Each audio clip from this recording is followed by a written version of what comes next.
日ごとの糧、2025年9月22日。主の成し遂げられることは栄え輝き。恵みの御業は永遠に続く。詩編111編3節。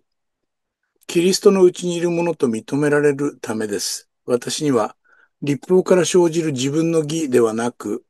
キリストへの信仰による義、信仰に基づいて、神から与えられる義があります。フィリピの信徒の手紙3章9節。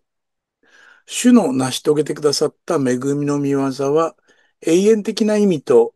価値のある内容だということが詩篇には歌われていますね。それは神様自らが介入して、御子を通して私たちにもたらしてくださった救い、許し、神の義とされるというその祝福、神との和解とかね。で、しかし私たちはどっかで知らず知らずのうちに、自分の頑張りで神の前に義とされるというか、自分の頑張りが神様に評価されて救われるとか、そういうふうに考える癖というのがいつの間にか入り込んできてるんですよね。そうではなくて、神様がお与えくださる神の義。神が心の目を開いてくださって、イエス様の十字架と復活と理解させていただいて、イエス様による救いの御業というのを私たちは受け取ることができるのだと。で、それらの祝福というのは永遠的なものだとうなずくことができたら、人生は随分変わるように思うんですよね。主の成し遂げられることは栄え輝き、恵みの御業は永遠に続く。その永遠に続く救いの出来事の中に私たち置かれているということなんだと思うんですよね。今日も良い一日になりますように。地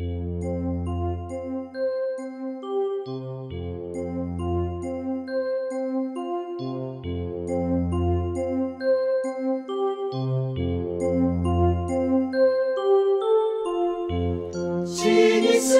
む者の想いを超えて豊かな実りと祝福を雨のように降り注がれる父なる神様たたえます父なる神様たたえます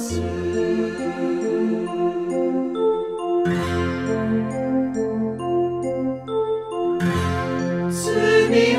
る者の汚れた心十字架